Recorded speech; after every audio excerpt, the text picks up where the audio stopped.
Welcome back again to Christy's Court on the Field of 68 Network. I am Christy Winters-Scott, and we are just honored to be joined by the head coach of Baylor, Nicki Collen. Nicki, thank you for spending some time on Christy's Court today. Awesome. Great to be here. Well, this is a new spot for you. You have had quite a journey through the game of basketball. And let's just take it all the way back to when you grew up in Indiana, moved to Wisconsin. What was your basketball love at that time? Or what was your knowledge of the game when you were younger? Yeah, it was pretty, honestly, when I lived in Indiana, ironically, I was a tennis player at that point, like really wasn't, played soccer, played Little League baseball, kind of had tried everything, but it only played basketball once. I actually had a gravel driveway and we didn't have a hoop in our driveway. So, really my basketball journey really came as a result of that moving to a small town in Wisconsin, a small town that didn't have a high school tennis team. So then no feeder program, had a country club with a couple courts, but just wasn't a part of kind of the fabric of that small town. And, we moved to a house that was on an acre with a big driveway and a hoop. And so that's kind of where it started was really just, okay, I don't have tennis. I've got this driveway, started getting out there with my dad and so that's kind of where it started. Oh, I love that story so much. And wow, what a beautiful picture you just painted of falling in love with the game and with your dad, a girl dad. I love that as well. You went on and played in high school and earned a scholarship to Purdue. But what was that journey like as you fell in love with the game and the game started loving you right back? Yeah, it's kind of crazy. Like I really fell in love. Like I can really point to an exact moment where basketball kind of became the lifeblood for me. Like I was playing in a rec league, was the only girl on my team, and wasn't even one of the better players, but hit the game-winning shot in a matchup of undefeated teams. I played for Pizza Hut. We beat American Family Insurance, and but it was kind of that moment where, as Oprah would say, that aha moment where you find kind of your passion, which kind of becomes your purpose. And I think, I was lucky enough in that small town. Bo Ryan was the head coach at UW-Platteville. He went on to win a lot at the University of Wisconsin, but there was just kind of a basketball culture there. And so I was able to play with the boys. And as I was going through high school, spend a lot of time at UW-Platteville and be around those guys, be around his staff. And so for me, it's funny, like my journey, my dream school back, and I was like 7th, 8th grade would have been Stanford. It was kind of the whole, a smart kid wanting to go, to a high quality basketball place. And, but I also grew up in the Big Ten. So Purdue kind of became that landing spot of where can I go that maybe they haven't been to where, the highest level, but they're really close. They had been to a Sweet 16. I was I always joke that I was the part of the recruiting class that almost didn't make us number one, because it was kind of me. I was a top 100 kid, but my 3 teammates in my signing class were all top 10 players.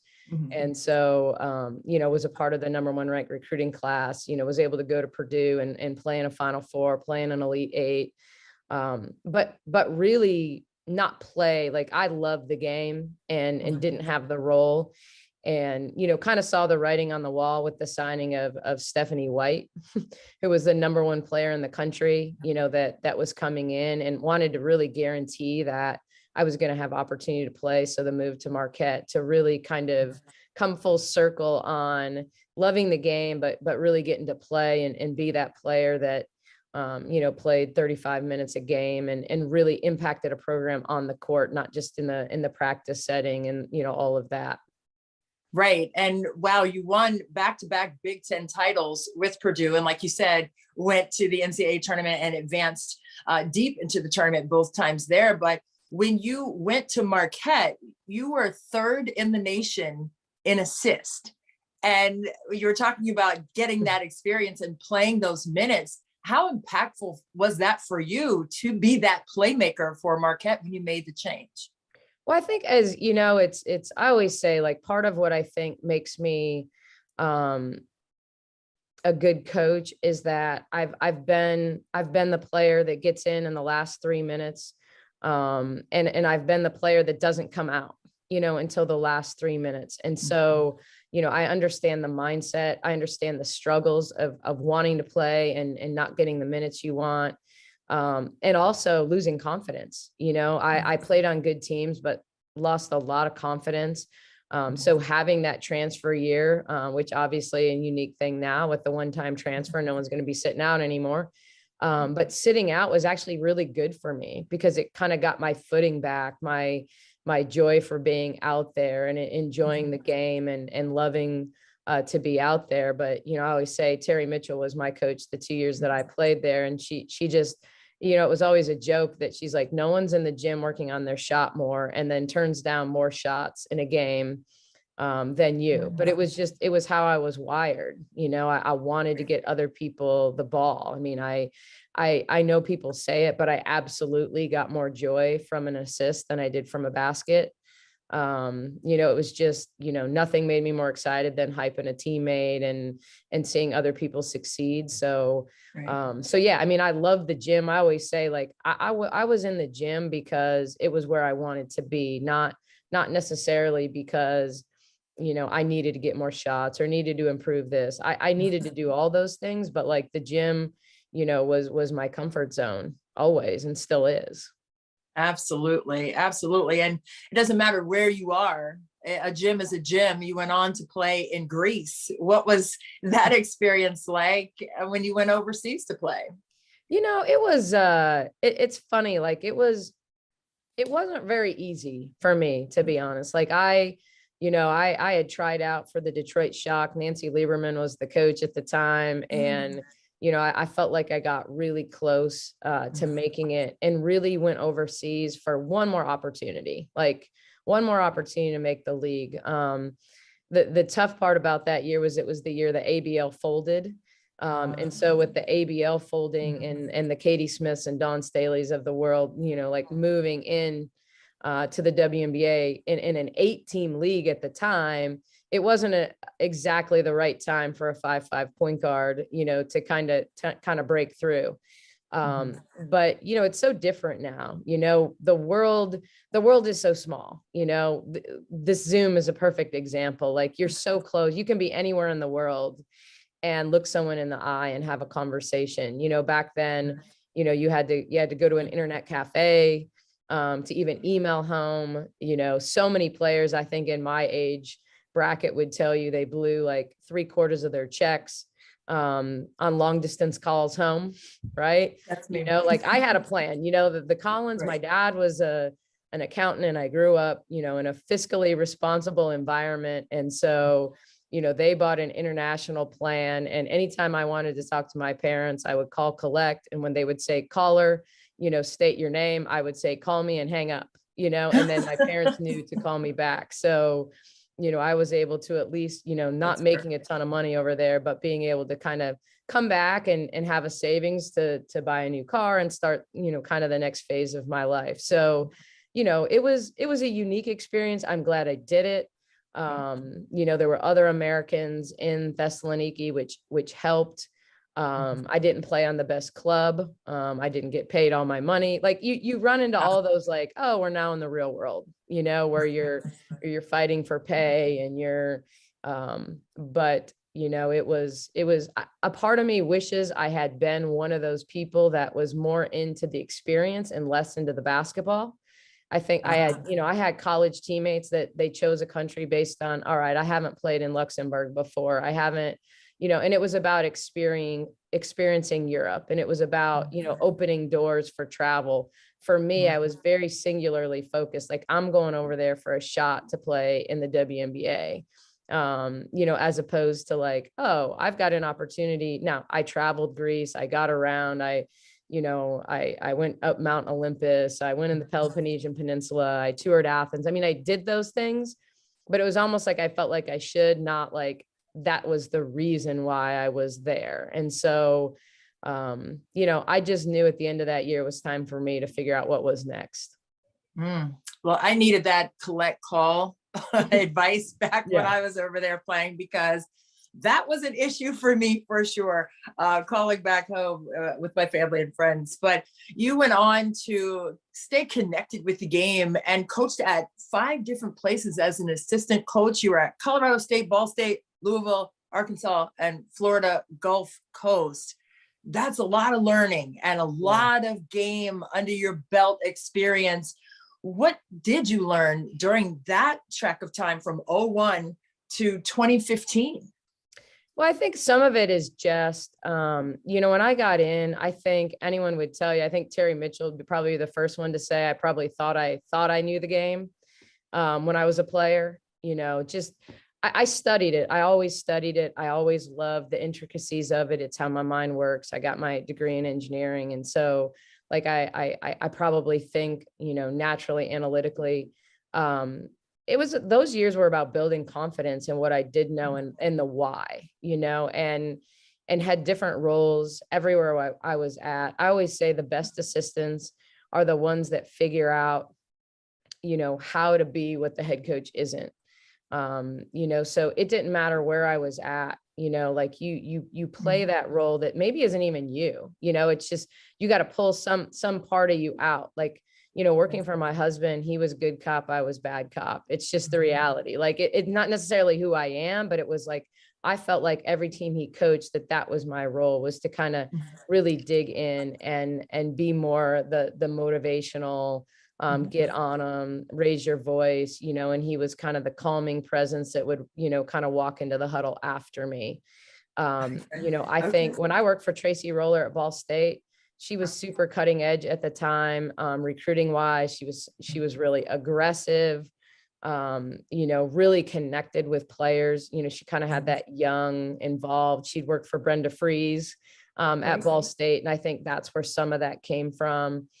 You know, Carl Semesco is just a genius. I mean, he's just absolutely a genius, and he thinks the game differently. He coaches the game differently. I certainly didn't walk away from there thinking I was ever going to put in 5-out motion, but there are still things about it. There's things you learn about spacing and the width of the court and how to think, you know, differently. And, you know, I always say with him, I felt like, you know, I was kind of the entertaining coach, the lighthearted, you know, because he's so serious. He's not a yeller and screamer, but he's very serious. He's very, you know, so part of my job, I felt like there was just sometimes keep the bench light, you know, and keep them smiling and having fun. And then, you know, with Kurt and I think so similarly with the Connecticut Sun, you know, we just absolutely see the game very, very similarly, but our delivery is so different. And so sometimes I always say like my job was translator, you know, to really get the players to understand, like, you know, maybe what he said and why he said it instead of like how he said it. And really kind of be that. So, you know, those stretch of years for me were about personal growth. It was, you know, when people always thought, oh, you have such a defensive mind, like, I'm a point guard. I love to think offensively, but at the same time, when I was given the job to be defensive coordinator, I felt like my job was to be the best defensive coordinator in the country. And so then it was about studying. I didn't study I studied defense. I studied people. I'm very much, I would say, an Izzo disciple in my defensive thinking, with everything I watch. But I will say this, like, it was about studying offenses. You know, it was about what is hard to guard in Princeton, what's hard to guard in, you know, different offenses that, okay, if we take these things away, we can be good defensively. So, you know, even in that growth on the defensive side, it made me think about the game offensively as well. Yeah. I love that. And you spoke about your husband, Tom Collen, and he hired you as an assistant, right? And that was your first position in coaching. What was that dynamic like to work for your eventual husband there? Yeah, it you know, it ebbed and flowed. I would, you know, I would tell you that when we worked together, it was so common. It's kind of, you know, it's like when you have twins and people say, their automatic response is, oh, you had your hands full. You know, it's like that default. When I would tell people I worked for my husband, it would always be like, there is no way I could work with my spouse. You know, it's kind of that default everybody says, but you know, I think it was at the beginning, it was very much, I was very green and very just into learning, stayed quiet, certainly had opinions, but was very dialed into like really focused on getting better and listening. Like I worked with Kurt Miller and Reagan Peebley and Tom on that first Colorado State staff. And so just, and then as my confidence grew and as I had more autonomy as an assistant coach, I mean, he gave me that leash. Like when I was at Arkansas as his defensive coordinator, I mean, he just said, all right, you got 45 minutes in practice today, figure out what you want to do. So I would put the defensive practice plan together. I would do all the defensive game planning, whether it was my scout or whether it was, you know, somebody else on staff scout that I would work with that way. And so I had a ton of autonomy. So, you know, as much as people think, oh, it's so hard to work with someone, I think we had this balance of, because when we went to work every day, I went to work and did my job. He went to work and did his job. We certainly crossed over at practice. But, you know, it wasn't as much as people think. Like we weren't sitting side by side all day long, you know, and date night for us was sitting at the kitchen table. I would have a computer sitting across from him. He would have a computer. He'd be studying and preparing an offensive game plan. I'd be studying a defensive game plan. You know, I would say the toughest part about it at times, and I found myself at times apologizing to other assistants on staff.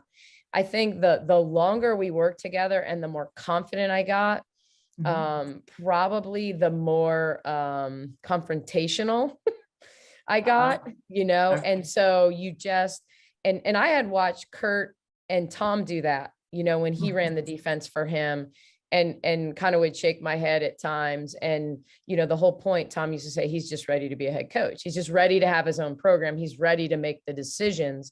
And it kind of got that way when I was at Arkansas, where, you know, we'd be at halftime and, you know, we might be up 28-14. And I'm like, dude, we can't hold them to another 14 points. Like, you're gonna have to figure out how to score, you know? And he's like, well, we're, you know, and so there were times when it just, I think that competitive side came out, you know, because you do feel like you put so much into like your job and what your expectations are that, you know, it probably over time hit the point where, okay, I'm ready to be a head coach, or I'm ready to, you know, maybe not blur that line of what I should and shouldn't say in that setting.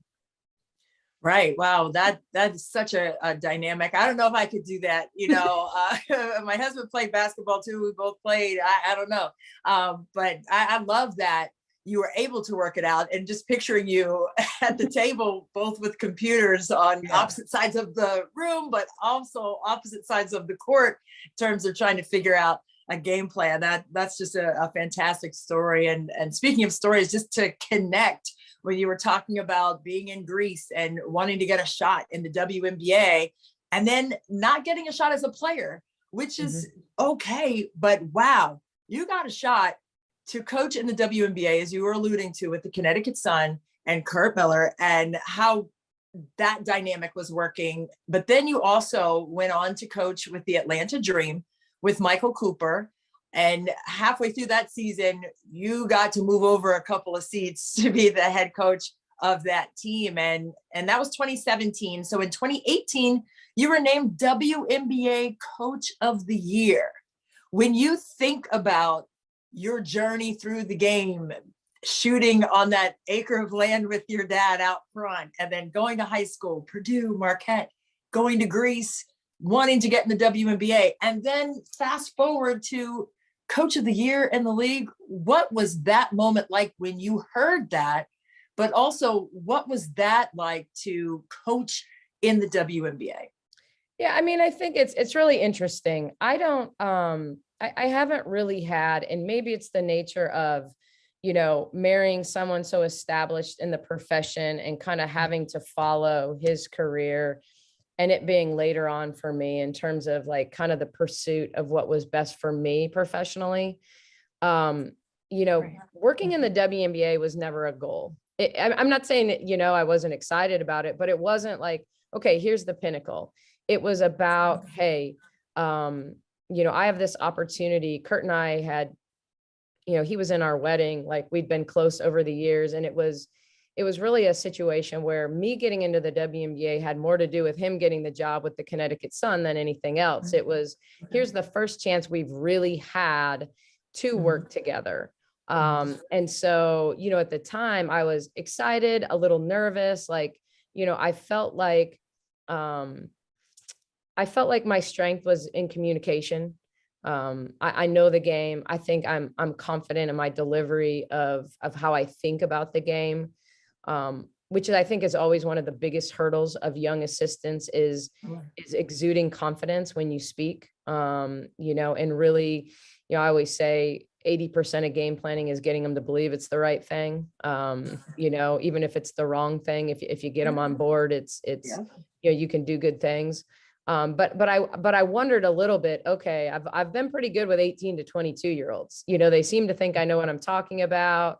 What's it going to look like when it's, 22 to 35-year-olds like that have had more coaching, that have had more experience, like I think back to my freshman year in college, and I thought Lynn Dunn was the smartest person I'd ever been around in my entire life, because she knew every out of bounds play that the other team was going to run and how we should defend it. And up until that point, I'd never been in a program that scouted. So, now all of a sudden you realize, okay, that's the norm. Yes, Lynn Dunn is really smart. I'm not saying she isn't. That's not my point. But I mean, it's kind of like you're talking to a different level of player who may have played for multiple professional coaches, and really are more confident in how they think about the game, and they need to know more of the why. A lot of times, so many players just, if you tell them, hey, we're going to hard hedge the screen, they don't ask why. They just, okay.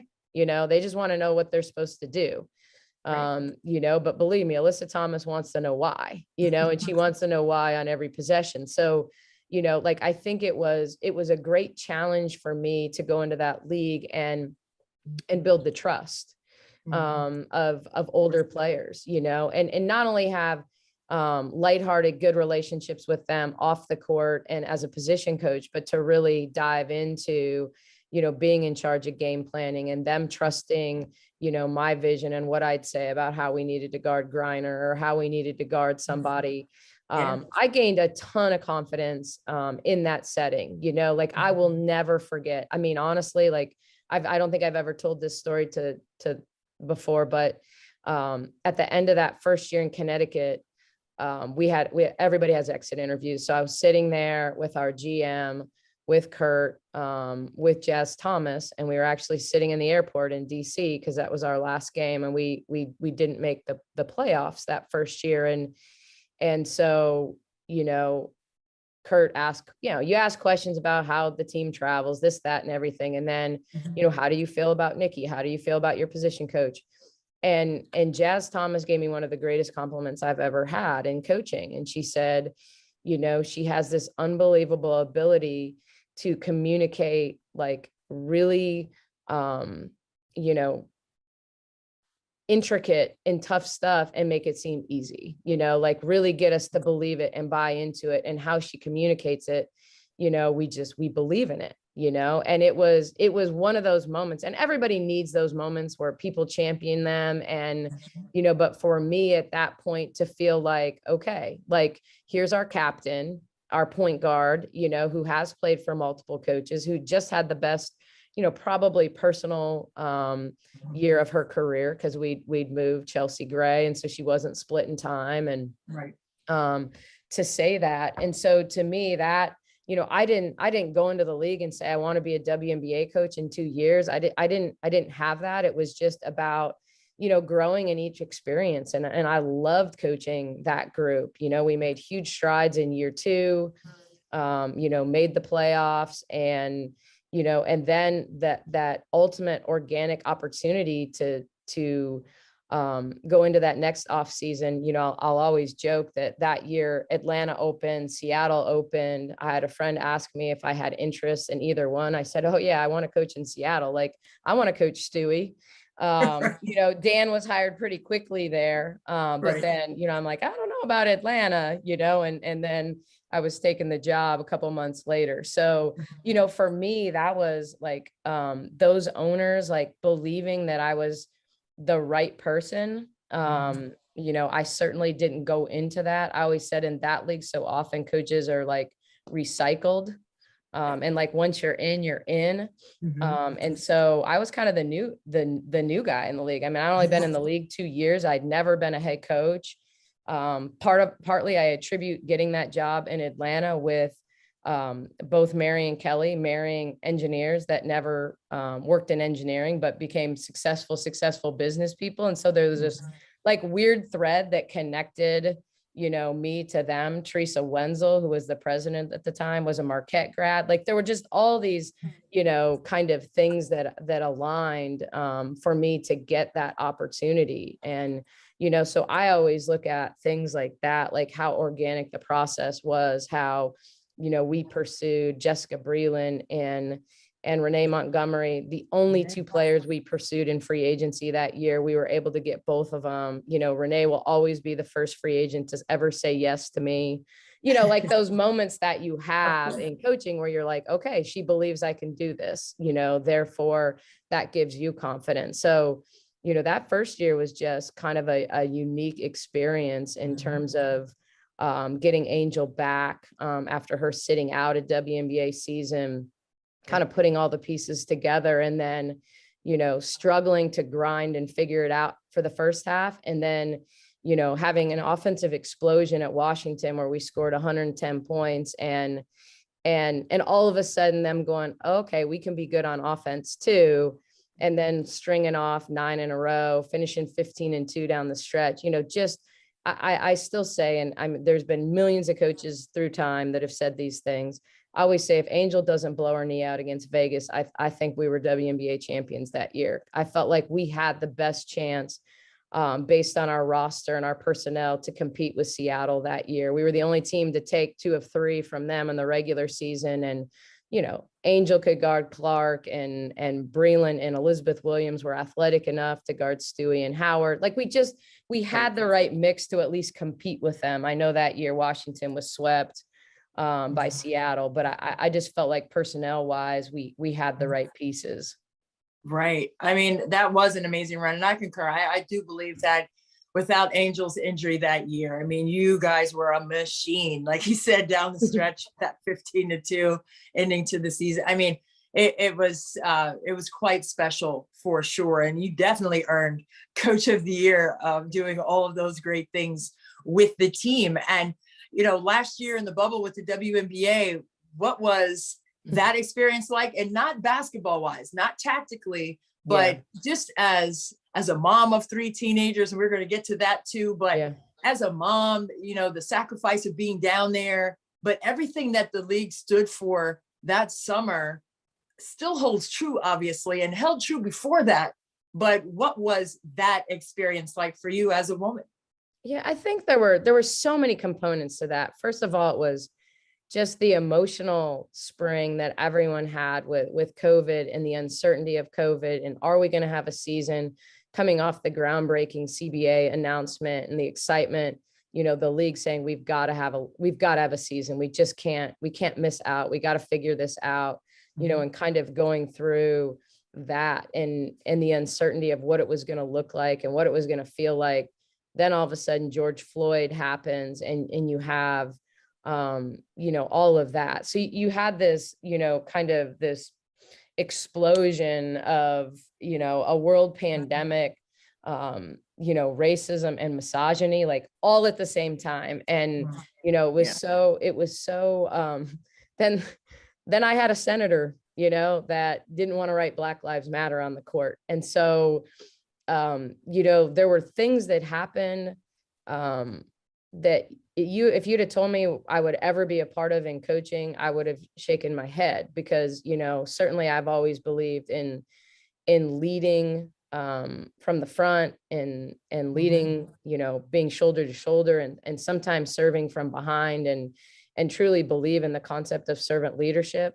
But that summer in terms of what our our league and even above and beyond our league, our individual team, and what they did in the Vote Warnock campaign, and, you know, being leaders in Atlanta. It just was such a fine line to walk as someone who, you know, was hired by that ownership group, an ownership group that, you know, had funneled a lot of money and helped a lot of players, you know, over 11-year period, you know, follow their dreams. So it was really emotional, you know, and I think going to the bubble and truly taking the approach that I needed to lead, from behind a lot of times, and allow them, their voices to be heard, and understand that that was important in that moment. You know, I think the fact that you know, we look back and we say, amazingly, it was probably the safest place on earth, IMG Academy. You know, really, once we got there, no one got COVID. I mean, we had COVID come into the bubble with us, you know, on the trip in, but outside of that, to go an entire summer, yes, we had some false positives. You know, it was Groundhog's Day every day, because it was the same, you know, you either played or you had a prep day. But I think the way that we had to, you know, we were sharing hotel space with players, with other coaches, with officials, with league people. Like, you know, we had to be in it for one another. It had to be bigger than just winning and losing. You know, it had to be about finding a way to complete the season. It had to be about a way that these players' voices were heard. And, you know, geez, I mean, it was us in Washington, that were the first game of the day, the day that we didn't play, you know, and being a part of that, and that circle on the court, and making those decisions, and seeing players heartbroken and crying. And, you know, it's like, it was so not about basketball, you know, in that moment, and yet totally about basketball, because that was our platform, you know, that was, you know, our opportunity to talk about something other than basketball. No doubt. That was the Jacob Blake game that you all did not play, but came in a united force, and it was felt all over the world. And, you know, the 144 documentary, if you haven't seen that, that kind of tells the story of what it was like to be down in that bubble. And it's basketball, but it's also life. And you have to, you know, be there for each other. And it's for the love of the game of basketball, but also the love of the game of life, right? And speaking of life, you gave life to 3 beautiful teenagers now. Connor, Logan, and Reese, you and Tom have raised them. They're so beautiful and handsome. What was that journey through the bubble like for you as a mom? And what kinds of questions you were always saying, like the players were asking you why, were your kids asking you not why you were doing it, but a lot of what was going on in society? I have 3 teenagers as well, and there were a lot of questions why to me as well. Yeah, I mean, I think, you know, the bubble, you know, my kids, the crazy part about coaching in the WNBA is that, like, I was almost a stay-at-home parent for 6 months a year, and almost an absentee parent, you know, for 6 months a year. Like, even when we had a normal season, when you go on a 10-day road trip, or, you know, you're immersed in a six games in 9 days, or 4 and 7, like you're just trying to survive it, you know? And so my kids have been used to, especially since I've been in the W, of, you know, all or, and I don't mean nothing, but like kind of the all or nothing, like mom's either here making breakfast and making dinners and like truly like at every lacrosse practice and all of that, or like we're watching mom on TV, you know? And so, you know, for me, I've had to, you know, kind of understand that this generation is about FaceTime. They'll ignore your text, they'll ignore a call, but they will usually, you know, pick up a FaceTime, unless they're in the shower. And even then, sometimes they'll still pick up a FaceTime, and then you question how smart that is, right? So, so yeah, I mean, I think this has been, I would tell you, like, I think they have a lot of questions. They've certainly, my kids, I feel like, have been lucky enough to grow up around a diverse group of people. Like, even if our community at times has been very cookie cutter suburban America at times, I think the fact that they've grown up with parents who coach women of color, and they hear stories, they know, I'd like to believe that they have a different level of empathy because they've been exposed. And so I do think there were a lot of questions, and there were, I'm just grateful. I say this, it sounds so, makes me sound so old. I'm just grateful that we were almost raised in a generation where we didn't have cell phones and Instagram. And as much as that's certainly a part of our kids' life and it's not going anywhere, like, I just feel like the pressure to look perfect, to be perfect, to present a certain way. I mean, I didn't have that, I went about my daily business and didn't worry about if someone was going to post a picture, that made them look bad. And what is that? I posted a picture of my girls this fall, and within 20 minutes, one of my daughters was like, "Mom, that's got to come down. My friends are going to screenshot that, and then they're going to send it on Snap, and then they're going to say all these terrible things." And I'm like, okay, but is that like, and they're friends? Like, to me, that doesn't sound like a good friend, so then the conversation turns to like, what does a good friend look, sound, and act like? And am I doing a good job as a mom of girls, like really get them to understand that? But I mean, geez, like the way the pandemic has affected teenagers and them being away from school, and the social aspect, and, just the academic component. I learned very quickly, my son should not take online classes. He's super sharp, but he's also a wanderer and very quick to get off task. And so, I've learned a lot of things about my kids, even through, what we've dealt with as a world, in terms of the changes that have happened. And, look, I always said, like, as a parent, like, I've always said, like, my goal is to not screw up my kids too badly. Like, I know that, like, that there's like not a roadmap, and it's a different roadmap for every kid. And you can treat your kids the same way and they react totally different to your parenting. I always said, like, the one place I've always been supremely confident is on the basketball court.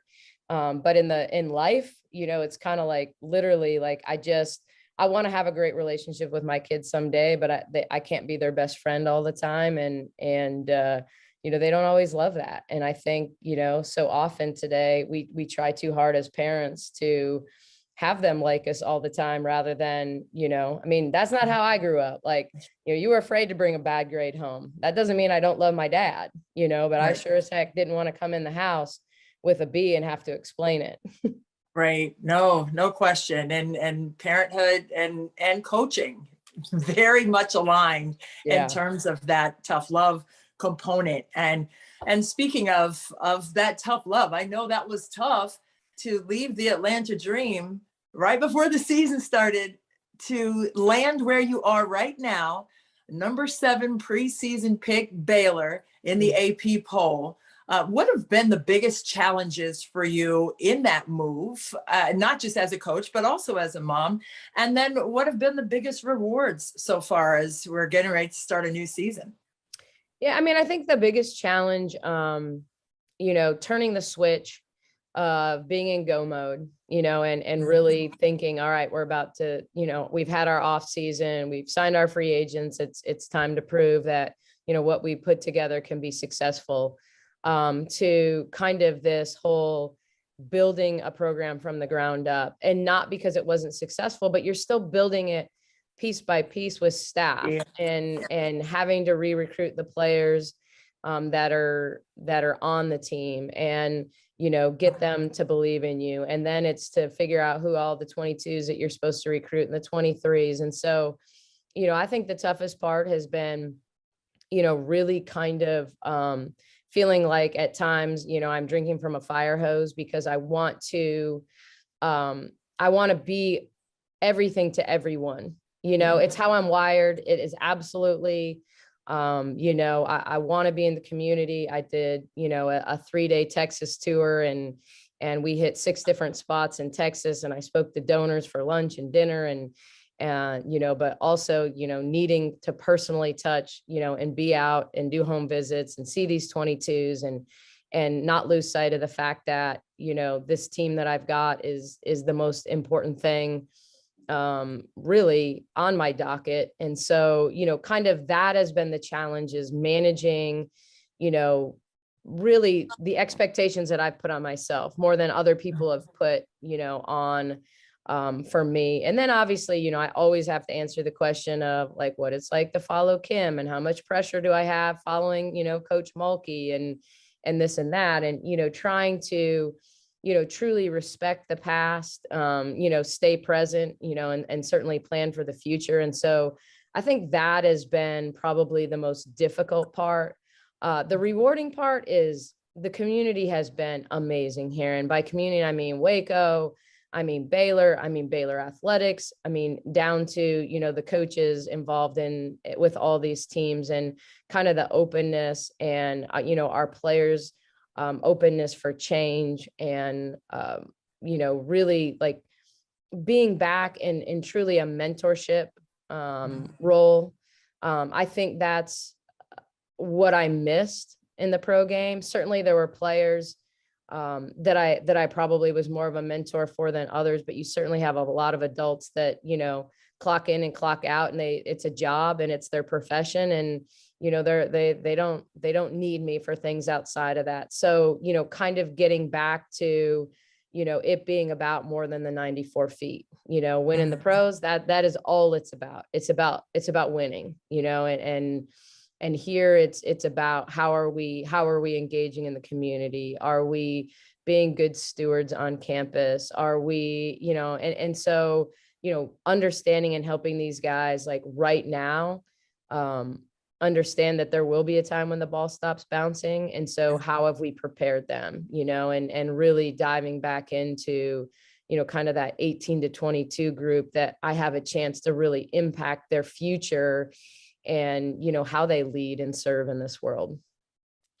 Excellent answer. And lastly, just a quick overview of what fans should expect from Baylor and your footprint on this team. Yeah, I mean, I think ideally we're going to play with great pace. I think, and that means in the past they've always run with pace on turnovers, long rebounds, but really playing with pace, on makes and in the half court, being more up tempo, lots of ball screens, really good spacing and better balance of shots. This has obviously been a program dominated by post players. I've got two dominant post players. There's no question that Melissa Smith and Queen Egbo are going to get a lot of touches. Their touches will just look different. And hopefully, we can balance and make their lives easier by putting players on the floor that are going to make threes and have the confidence and the green light to take them. So I think, that's important to me. And then, defensively, we just want to compete. I always say if I can make the game as simple as I want it to look pretty on offense and ugly on defense, those are my goals. Like we want to be pretty with our ball movement and our execution at the offensive end. We want to make it ugly on defense, and really be physical and aggressive and make it hard for people to score. So if I boiled it down, that's probably a simple way to state it. Oh, that's perfectly stated. And I just want to leave you with this: no pressure, no diamonds, but you have been a gem today. And I know that great things are to come for you there at Baylor. And we cannot wait for the season to tip off overall, but definitely for you. And I'm cheering for you as a mom. I'm cheering for you also as a great head coach in our game, and continue to pioneer for what's right in the game. Pretty on offense, ugly on defense. I love it. Thank you so much for joining us on Christy's Court today on the Field of 68 Network.